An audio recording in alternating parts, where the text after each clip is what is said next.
Today we have Brian Innes, who's the Executive Director of Soy Canada. Soy Canada is the national body that represents the soybean supply chain here in Canada. Groups like Manitoba Pulse and soybean growers belong to Soy Canada. We have a seat or a couple seats on the board of Soy Canada, as do the other provincial producer groups. And so Soy Canada pilots us through areas like international trade, very topical today. Things like national and global regulation, and things like sustainability. Brian leads the organization that is Soy Canada's efforts to create value through collaboration. Now, prior to joining Soy Canada, Brian led the Canola Council's public affairs group and served as president of the Canadian Agri-Food Trade Alliance and was a senior consultant with the Ottawa office of an international public affairs firm. Brian holds a BSc in agriculture from the University of Guelph and an MSc in agricultural economics from the University of Saskatchewan. So Brian came here from Ottawa. Don't let the Ottawa address fool you. He's got prairie chops, and he's worked in the canola industry and in Saskatchewan and whatnot. So with that, Brian, I'd like to invite you to talk to us about the customer connection, the buyer back to the field. Thanks, Darryl. Thank you. Well, thanks for the kind introduction, Darryl, and it's good to see everyone here this morning. It's actually a pleasure to be back here. As Darryl mentioned, I've spent a fair chunk of my life in and out of Western Canada, living, working, studying, and so it's always a pleasure to be here. As Darryl mentioned, I have deep roots in agriculture, growing up on a farm in Eastern Canada where my brothers still farm today, sixth-generation farm, growing soybeans, actually, and having studied agriculture and worked in agriculture across the country. So as Darryl mentioned, now I'm based in Ottawa, leading Soy Canada, but the focus of my career has really been about helping the agriculture industry in various ways, and now doing that with soybeans in Ottawa. So over the next 45 minutes or so, as the title would suggest, I'm going to take us on a tour from the fields that you're very familiar with all the way to our customers and help describe what we see as a value chain organization connecting the end consumer, the user of soybeans, back with the value and supply chain here in Canada. So what that's going to look like is we're going to start in the field and talk about where our industry's been and where we're going in terms of production, yield, and quality. Then we're going to go a little bit further afield and understand where our soybeans are going and what matters to our customers, and really understand what's affecting ultimately our exports. And lastly, okay, great, always better if you can hear me. That's maybe a little bit too loud. And then lastly, thinking about how we add value to the soybeans that we grow and the sorts of things that we can do together through Soy Canada with the support of Manitoba Pulse and soybean growers to ultimately increase the value that comes back to the farm level and that we get for the soybeans that we sell in North America and around the world. So in starting that off, as Darryl mentioned, we are a value chain organization representing farmers, seed developers, exporters, and processors. You can see all of our members on the screen here, including all of our farm organizations from Alberta to Atlantic Canada. And we are funded through voluntary contributions by all of our members, including Manitoba Pulse and soybean growers and the other grower organizations. So what that looks like in terms of our funding from farmers in Manitoba is that 7 cents of a production, so 7 cents from every ton of soybeans produced in Manitoba, is what contributes to enabling Soy Canada to run every year. So 7 cents of every ton of soybean marketed in Manitoba helps to fund Soy Canada as part of our organization. So we really do bring the value chain together and really focused on where we can add value through collaboration. And a brief description of what that is in terms of describing what we do to create that value through collaboration These are the 4 areas that we focus on, the first being industry leadership. These are things where there needs to be a voice for the soybean sector, or needs to be leadership shown in order to advance the soybean sector. So a few examples of this are when we think about the geopolitical impacts on the soybean industry from trade frictions of China or the US. That's a place where we come together at Soy Canada to bring a voice for the value of soybeans and what's required for our crop here in Canada in the midst of those geopolitical tensions. Another example that you may have seen, we launched a soy quality program and relaunched it, so to speak, in collaboration with the Canadian Grain Commission in the fall of last year. And that's an area where we came together, brought our members together, including our farmers and our farm organizations, to help support a soy quality program for Canada. Secondly, when it comes to market development, this is helping to connect the user with the value chain, including our exporters and farmers. And one tangible example of that is in a couple weeks, we'll be headed to our annual Indo-Pacific mission, visiting Singapore, Indonesia, as well as Japan. We bring our farmers and our exporters together. I joke that it's the annual gathering of the soybean industry. And we've had Manitoba farmers participate in those missions in the past, and will again this year, with the chair of Manitoba Pulse and Soybean Growers, Melvin Ratai, participating. He's a farmer in Beausejour, participating in our mission and bringing a farmer perspective to seminars with our customers in Tokyo and Jakarta, for example. On market access and trade policy, these are the things that affect whether we can sell or not sell to different markets. One example that we were successful on is helping around rules in Vietnam on creeping thistle, otherwise known as Canada thistle here. When we go international, we try to call it creeping thistle because it's not a Canadian problem, it's an international weed. But we were successful through the efforts that we did over a number of years in eliminating that restriction on creeping thistle seed, which essentially meant that we couldn't export bulk soybeans to Vietnam. And lastly, on coordinating research and innovation, this is very much a coordination role across the country. We've got a young soybean industry and also an evolving culture of how we come together, and we launched our first national soy research conference, stimulated by the leadership of Daryl just a year ago. And so those are the sorts of things we do to coordinate research and innovation across the country. But let's get right into the story of soybeans from field to market. What you're looking at on the screen here is the story of production and yield over time. And farmers in the audience hopefully experienced the record yields that we had in Manitoba last year. And you can see that on the screen with the record yields in Western Canada being the dark line there, and the highest ever we had in 2024. We also had record yields in Eastern Canada. That's the light green line. And overall, our production was the second highest, I believe, that we've ever had. So we had a fantastic year of soybean production across Canada, and you can see the growth trend happening for soybeans over the last 15 years or so on the chart, with production on the bottom and yield on the top. The last thing I would say is we see opportunity to continue growing, and the bar on the right and on the far right and the targets on the far right are where the industry sees or saw the growth potential for 2027. And it comes from a strategic plan that was done roughly around 2016 and saw a great opportunity to continue growing acres in production in Western Canada. We're on a track to grow, perhaps not as ambitious as that, but the spirit of growth and yield growth and acreage growth in Western Canada continues to underpin the efforts of all involved in the industry. So, understanding overall growth, I want to now dive a little bit deeper into what we're producing and the quality of what we're producing. How many soybean growers do we have in the audience? We've got a few. Do we have any non-GMO soybean growers in the audience? Okay.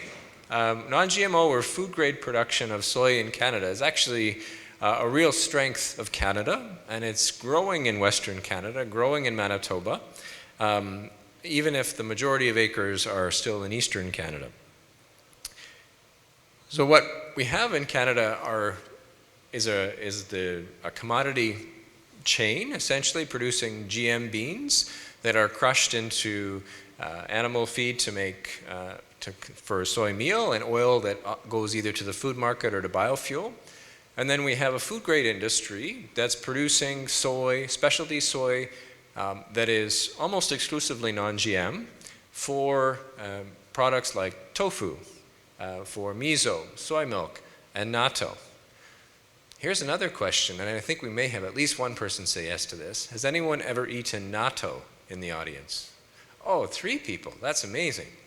So for those who haven't experienced natto, it's a very specialty thing in Japan, meaning that just like some folks like borscht and cabbage rolls, in Japan they like natto.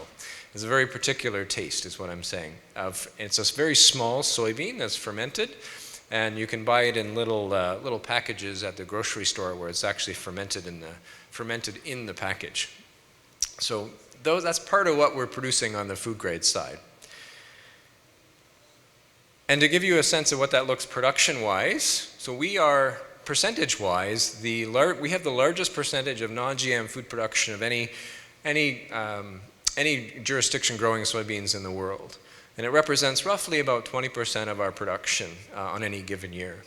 And so you can see on the slide here how overall production is growing over time, and the top bar being non-GM production is remaining relatively stable. It's a little smaller than it used to be, but it's relatively stable and is a really key part of our soybean industry and our soybean story here in Canada.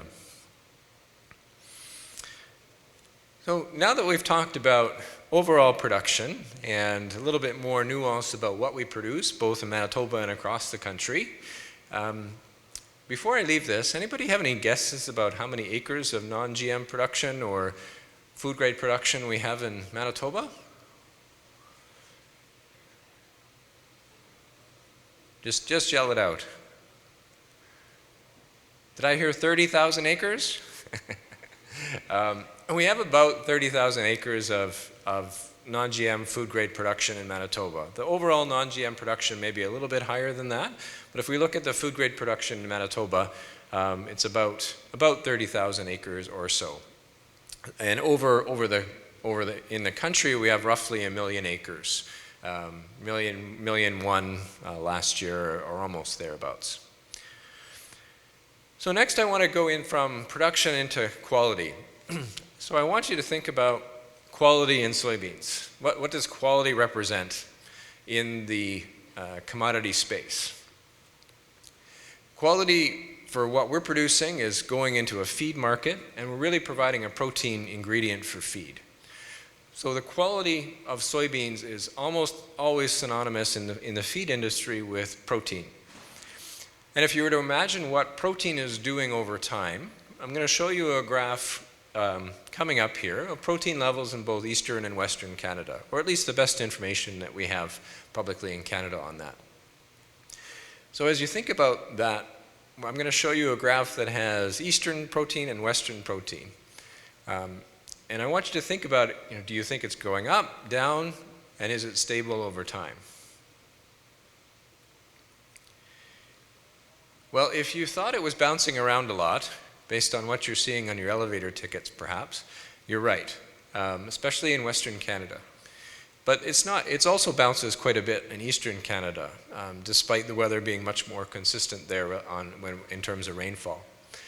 So what you're seeing on the screen here is protein levels over time from the Harvest Sample Program at the Canadian Grain Commission. And what we're generally seeing, not just in Canada, but overall in the world, including North and South America, is a gradual decline in protein levels in soybeans over time.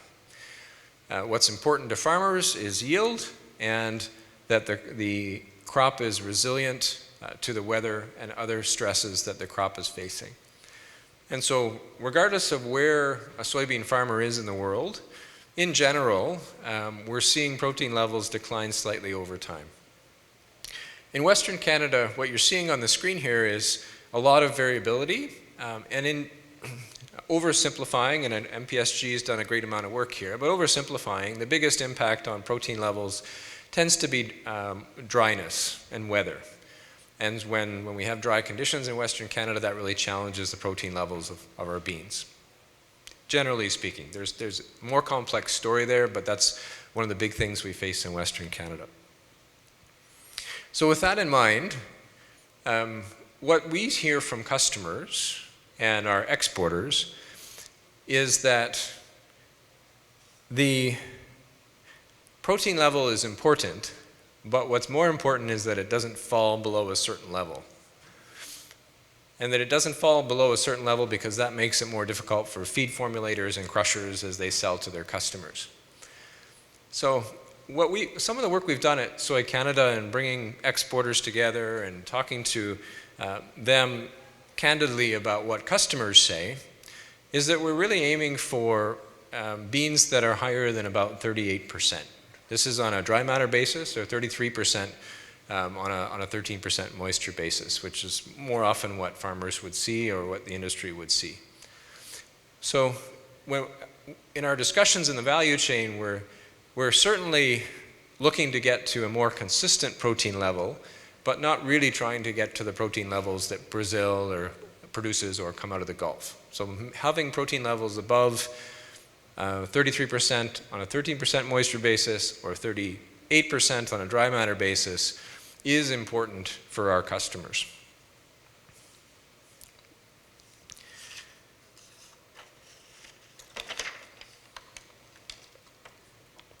So I want to now move into, from our production and the field level, which you folks know well, more into where our soybeans are going.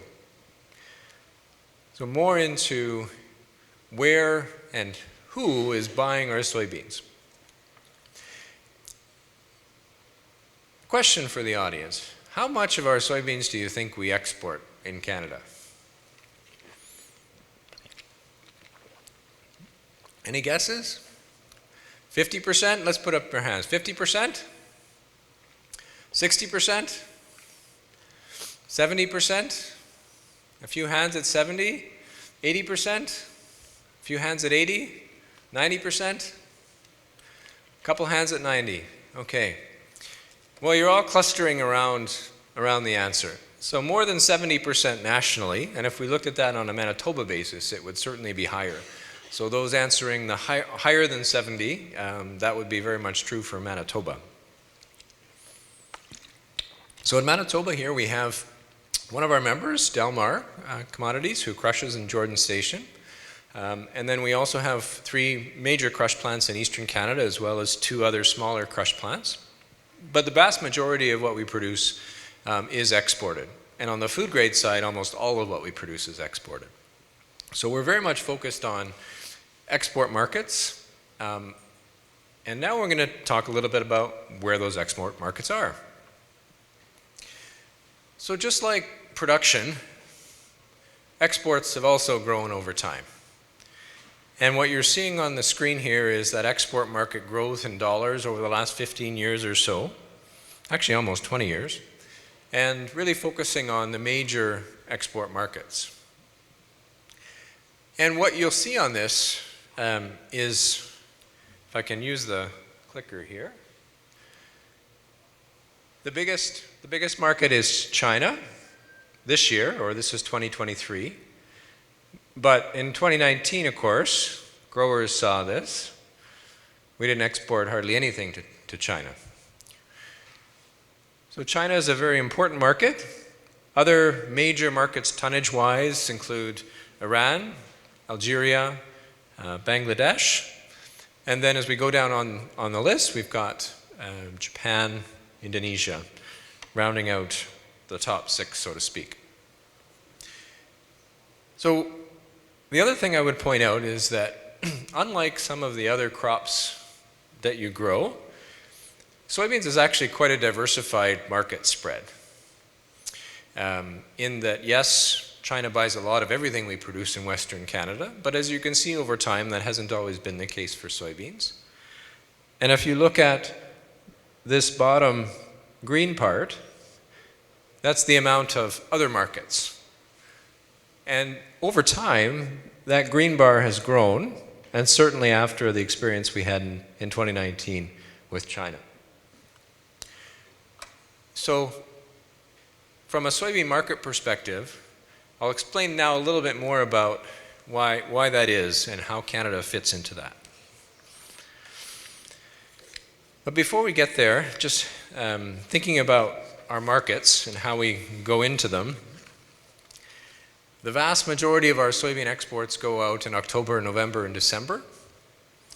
And that's really because that's the market niche for Canadian soybeans.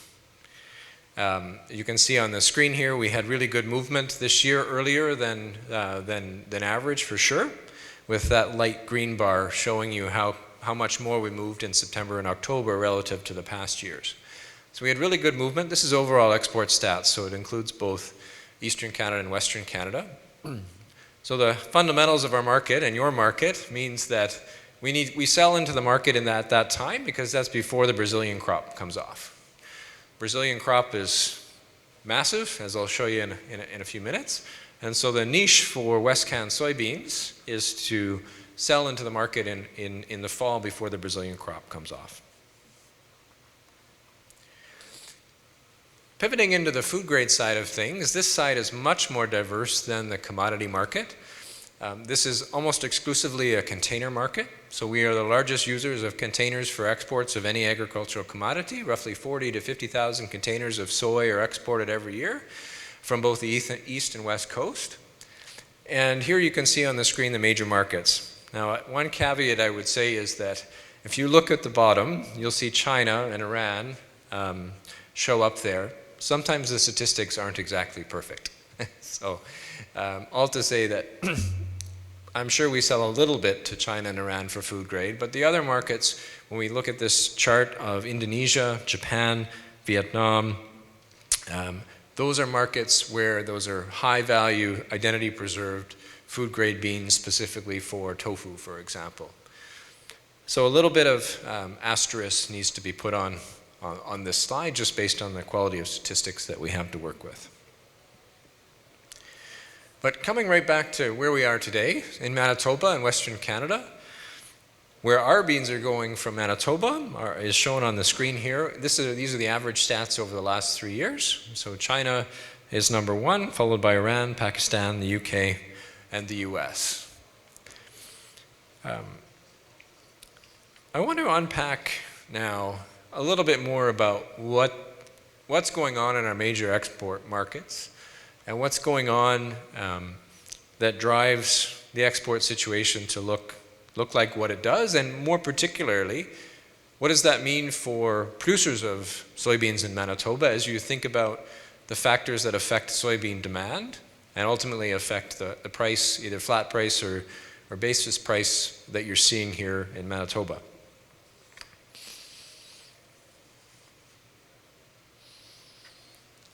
So what is affecting our exports? I think Darryl alluded to it earlier. When you think about the trade environment, we can't go very far today without seeing the massive geopolitical uncertainty that is affecting the markets and can affect the markets. So whether we're talking about the the current US administration, or how that administration interacts with China, how they interact with Canada, how they interact with Mexico, how China interacts with the rest of the world, how Russia interacts with the rest of the world, Ukraine, Iran, North Africa. Lots of uncertainty geopolitically that can obviously have major impacts on the market, and because we're so export focused, when you introduce a 25% tariff, or the US tariffs Chinese product, or the Chinese tariff US product, those are massive impacts that can have the market is facing today. But there's not a whole lot we can do about that. There are things that we are doing to talk to our American counterparts, but what I want to focus today on is what's actually going on in the market. So if we understand what you're seeing affecting prices and affecting movement being geopolitical and actually what's happening in the demand side, let's spend most of our time to talk about the demand side, because those are the things that we can understand and have the most impact on. Before we get into actually what customers are demanding, I would say a brief description of, if we think about how we get our product from Canada to Indonesia to Japan, government regulation has a big impact on that also. These are things that we call market access, those things that affect our ability to sell or how much we can sell or under what conditions we sell. So as Soy Canada, we work on these sorts of things on behalf of our farmers and our exporters and processors, and a few of these things I just wanted to highlight. So with Japan, a very stable market, but also a market that has a lot more regulatory requirements today than it did 18 months ago. So we're working with our exporters on how we have a phytosanitary certificate, which is essentially a certificate that says it meets the plant health requirements of Japan, how we have a system that is competitive with our US counterparts, just a few miles south of here. In Vietnam, we talked a little bit about getting rid of those restrictions on creeping thistle or Canada thistle. With the EU coming into place a little over a year, almost a year from now, will be requirements that any soybeans that are sold into the EU can't come from any land that was deforested. So the EU is a big market for us. A little bit from Manitoba, as you saw earlier, definitely more so for Eastern Canada. And so we're working on that with our producers and our exporters and how we comply with that regulation, that soy not only can't come from places that was deforested, but also has to have the GPS coordinates essentially for every bean that's in a boat, in essence. So to be able to say, as an exporter, here's where all these beans come from, here's where all the fields where these beans were or could have been grown. Moving down the list, Indonesia, we're really excited about a free trade agreement that Canada signed, or hasn't, I believe we've signed just a few weeks back. Indonesia is a growing market for us, and so getting rid of trade barriers through trade agreements, getting rid of the tariffs or taxes that our products face being exported into Indonesia is a really good thing for us. It enables more opportunity. And lastly, with Canada and the US, it's really about biofuel and government regulation. And so we're doing a fair bit of work there around carbon intensity and the biofuel regulation. But coming away from government, let's talk a little bit more about the reality of what's happening in the supply and demand situation for global soybean markets. Oh, I should go back actually. There is a Manitoba soybean farmer in this picture. Anyone recognize him?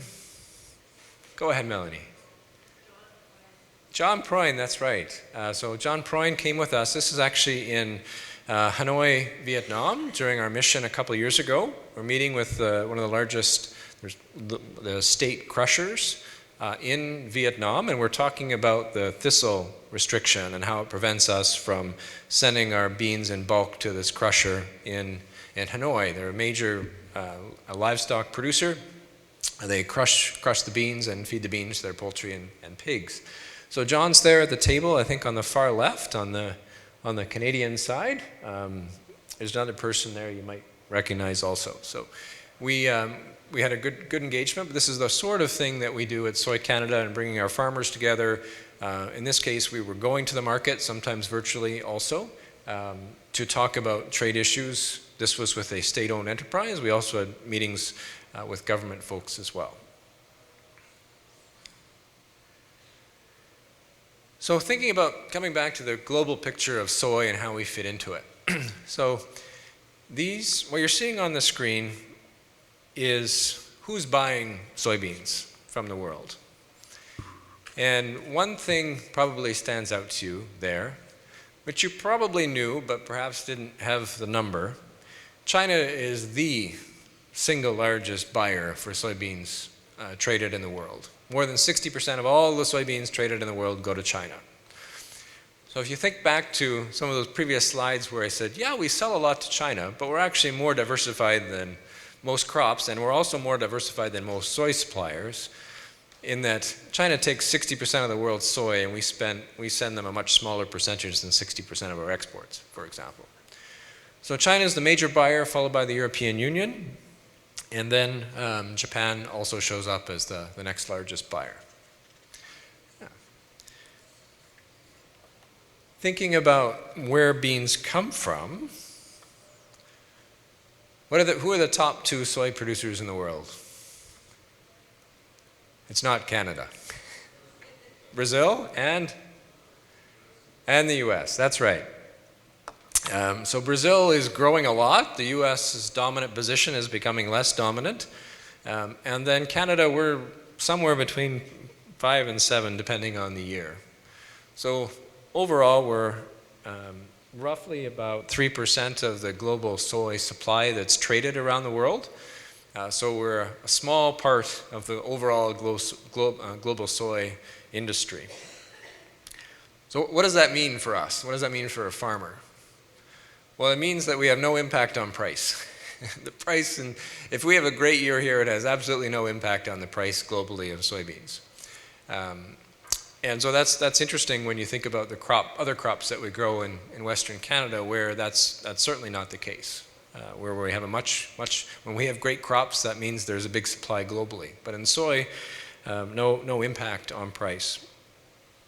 It also means when you think about the quality aspect that we talked about earlier, and I'll come back to at the end of the presentation, it also means that we are not determining the quality norm for soybeans in the world. Brazil and the Gulf are big suppliers of soybeans, and that is what ultimately is setting the quality standard for what's expected, or at least how people talk about quality. So now, a little bit over halfway through my presentation, I'm going to do a little bit of a deep dive, and we'll go a little bit quicker for each of the major jurisdictions that we send soybeans to. And we'll start off with commodity beans, and then we'll spend a bit of time on food-grade beans. So let's talk about what's actually happening in China and what that means for soybean demand. So what you're seeing on the screen here is overall imports of soybeans into China over time. And what I would leave you with here is that China is the major market. They have been growing really substantially. They are still growing incrementally, but that growth is leveling off. Their population has actually declined for the 3rd year in a row. And there is still growth in protein demand, so meat protein demand, which drives soy protein demand to feed livestock.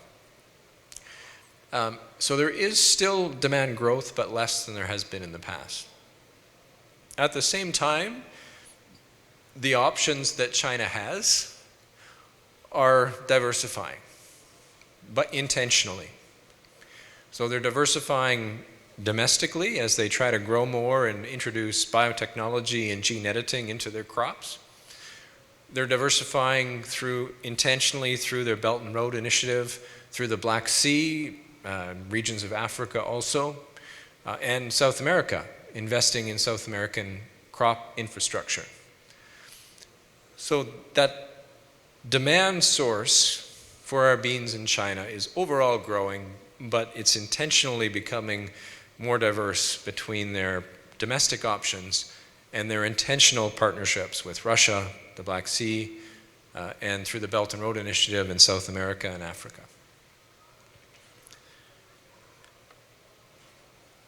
Looking at the United States, so you may ask why I've got the US here. Selling soybeans to the Americans is a bit like selling snow to Manitobans in January.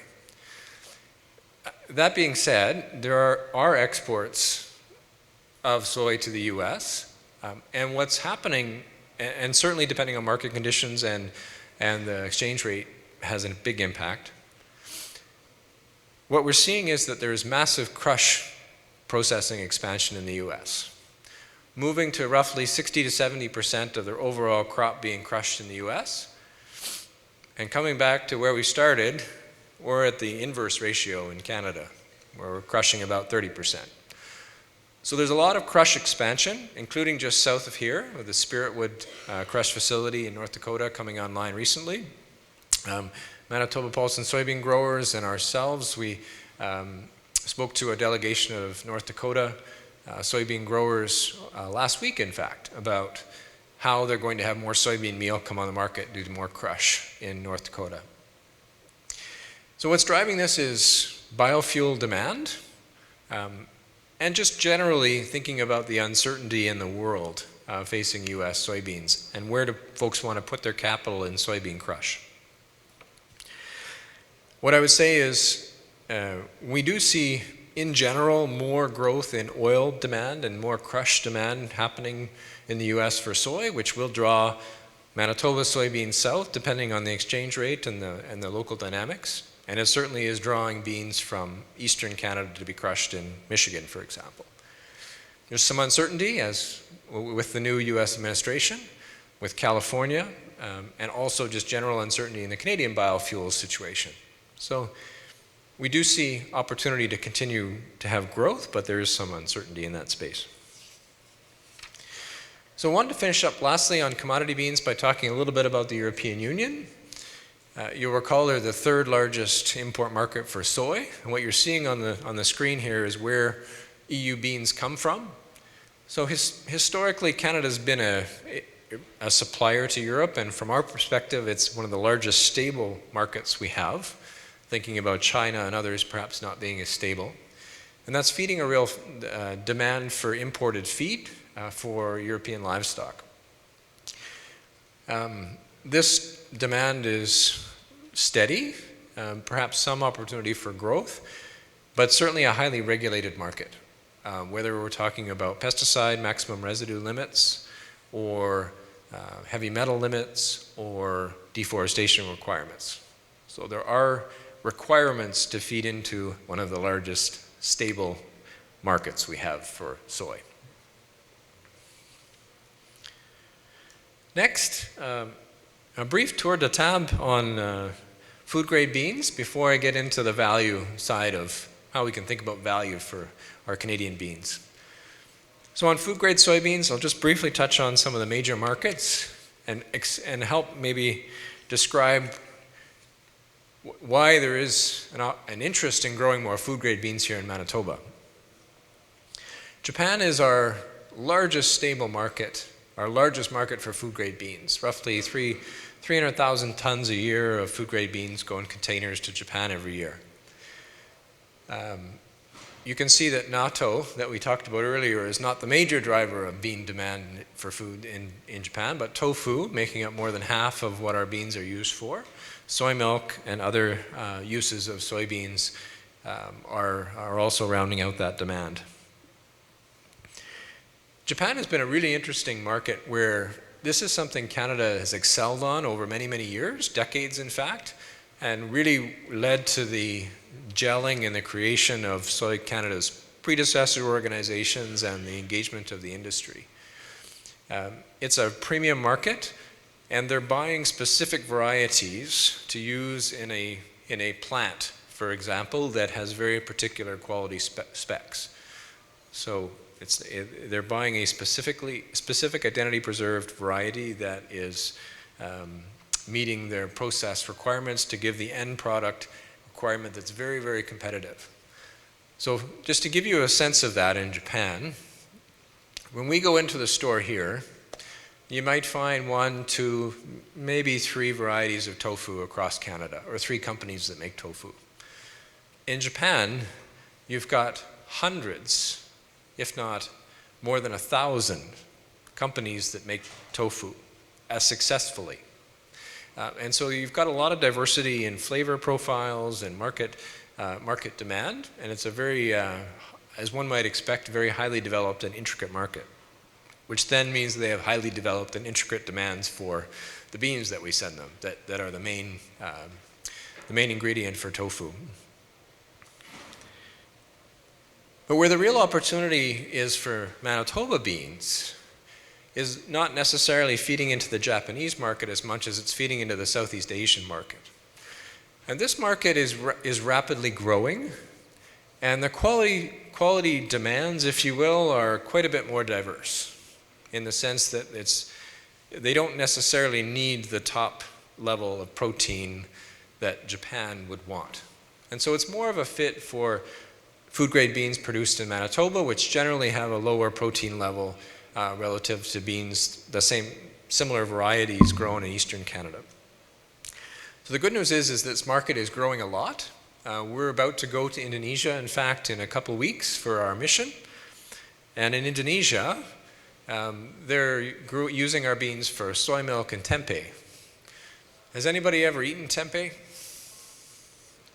I always ask that question, and truthfully, I had never eaten tofu or natto or tempeh before I started to work in the soybean industry. So, all to say that most Canadians haven't seen tempeh, but if you're in Indonesia, it's a really important protein source made from fermented soybeans. And so most of our beans that go to Indonesia are made into tempeh or soy milk. So all to say, from a Manitoba farm perspective and farmer perspective, the opportunity to grow more food-grade beans in Manitoba is fueled by this growing demand in Southeast Asia, where the quality specs can be met by beans produced here in Manitoba. And lastly, I'll just finish on Europe, on the European Union. We send a lot of food-grade beans to Europe also. What's really fascinating is that while the feed demand is relatively flat, the food demand in Europe is growing a lot. So you can see on the screen here the compound annual growth rates of 10 and 7% are pretty healthy relative to most industries, and so there's an opportunity fed here for more protein ingredients such as protein isolates and concentrates, as well as more food-grade beans in general for food purposes. So I'm going to wrap up in the next 5 to 10 minutes, and happy to take some questions. But just to wrap up the global demand picture we're seeing, what it all means, is that there's obviously a lot of geopolitical risk. And soybeans will be affected by that a lot, given the impact of China as a buyer, and given the impact of the US as a supplier and their relationship, and us being the third cog in that wheel, for example, for many commodities, but especially soybeans. So that despite all of that, the demand fundamentals for soy and soy from Canada are quite strong. Hopefully you've gotten a picture of that, both on the commodity side and the food grain side. And the long-term outlook for food grain beans continues to be quite positive, recognizing it's an industry that grows incrementally because of the premiums involved with farmers and the need to pull that through.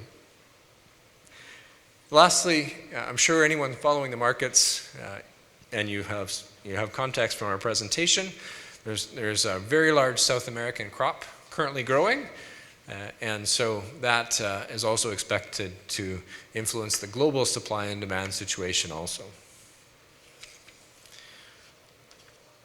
So I want to finish with 5 or so slides to describe how we can actually add value and what we're doing to add value through our work at Soy Canada with the support of Manitoba Pulse and soybean growers.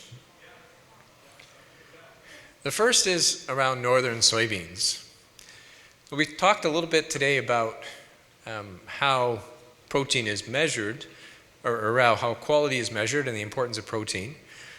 But the really interesting thing about northern soybeans, which we grow here in Manitoba and really right across the country, is that while the protein level may be lower than beans coming out of the Gulf or Brazil, that doesn't necessarily mean that the feeding value that the animal sees is that much lower. So feeding value is not equivalent to crude protein. But if we think about what I said earlier, in general, the whole world of feeding soybeans has been influenced by the Gulf and Brazil, and so there's some work to do to help increase information for feed formulators about how you can get value from northern grown soybeans that isn't measured just by crude protein. So some of our efforts that you may have heard me mention over the course of this chat have come from our northern soybean summits that we've done, where we've brought together feed users, we've brought together exporters and our grower representatives to have industry dialogues. And really what that has said is, this is important. It's important for Manitoba farmers because right now our beans are discounted roughly 50 cents per bushel relative to anywhere else in the world at port position. So relative to beans from the Pacific Northwest, it's about 50 cents a bushel. And even within the market, the Pacific Northwest is lower than the Gulf, which is lower than Brazil in terms of price level. So there's a value that the market isn't recognizing in our beans based on the perception of quality. And so how we can lower that discount of 50 cents a bushel is by helping to increase understanding about the feeding value that you can get out of northern grown soybeans. And so through a project supported by Manitoba's pulse and soybean growers, and we're working in consult with the Soybean Quality Initiative of Northern Tier states to help this understanding increase about how Manitoba soybeans provide value for the livestock that ultimately eat them. Building off the last presentation, we're also active in the area of sustainability. Sustainable Canadian Soy is a program that we started roughly 2 years ago with the involvement of our farmers, including farmers from Manitoba who helped sit on that steering committee to create our program. And the reason we have to do this is because we have customers wanting this. We have customers primarily in Japan and Europe who want to have confidence in the soy that they buy, that it was produced in a sustainable way. So what we have done is we've created this Sustainable Canadian Soy program. It's a voluntary program that is really about driving new and keeping market opportunities in Japan and the EU for our exporters who tell us that if we don't have these programs, we're going to lose customers.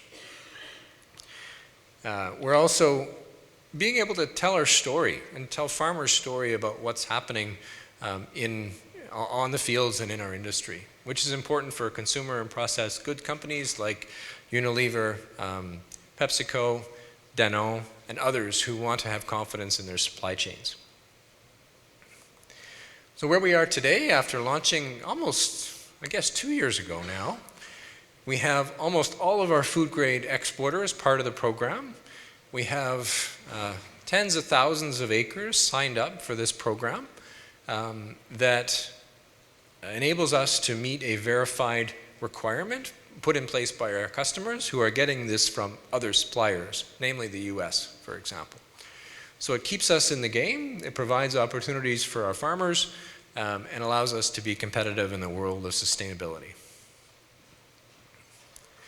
And I'll finish just with a brief description of the soy quality program efforts, again supported by Manitoba pulse and soybean growers and the work that we do at Soy Canada to create the next iteration of the soy quality program in Canada that's been around for roughly 30 years, now partnering with the Canadian Grain Commission. This is important for our food grade beans. If we go back to that Japanese tofu producer, they want to know how that variety is going to perform in their tofu. But what's important from a farmer perspective is that they would like to use the same variety for decades. And I guess my question to farmers is, do you grow any variety today that you grew 20 years ago?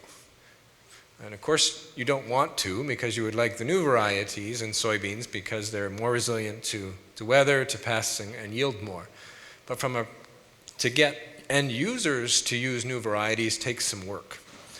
So this program that we now partner with the Canadian Grain Commission is ultimately about helping our end users understand the qualities in varieties and get them to adopt varieties faster, which brings opportunities for farmers to have new food grade varieties quicker also, similar to what you experience for GM beans, for example.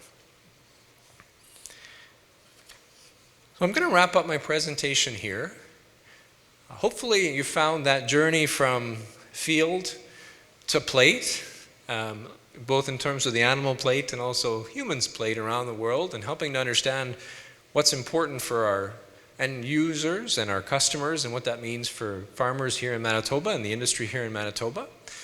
I would end by saying Soy Canada would not exist were it not for the leadership of our farm organizations, including Manitoba pulse and soybean growers, as the major funders of Soy Canada. We have 35 members, but the leadership and financial support of farmers through the 7 cents a ton that gets contributed to Soy Canada every year is really enables us to do what we do. So thank you, and happy to take any questions.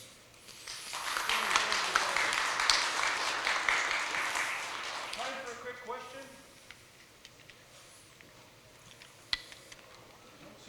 just going to want, Brian, our soybeans in Manitoba, you say, have a unique characteristic of being low protein, but they still have a fit in the market. Is it true that a lot of our soybeans are blended at some point with beans from other parts of the world? Yeah, great question, Daryl, about whether our beans are blended. They're always blended. So we're exporting roughly 1 million tons, in a global market that's, hundreds of thousands of tons. So even for a crusher who's buying a Panamax, for example, in October of 70,000 tons out of Vancouver, their crush plants are generally 1 million tons a year. So that in a commercial scale. So that they're always blended to some extent, but it would depend upon the individual crusher and the size of the shipment and all of that. Great. We have to move on to the next one, Brian, but I want to thank you on behalf of Ag Days and Manitoba Pulse and soybean growers. You really went through a complicated topic very efficiently. Thanks very much. Thanks, Dave. Great.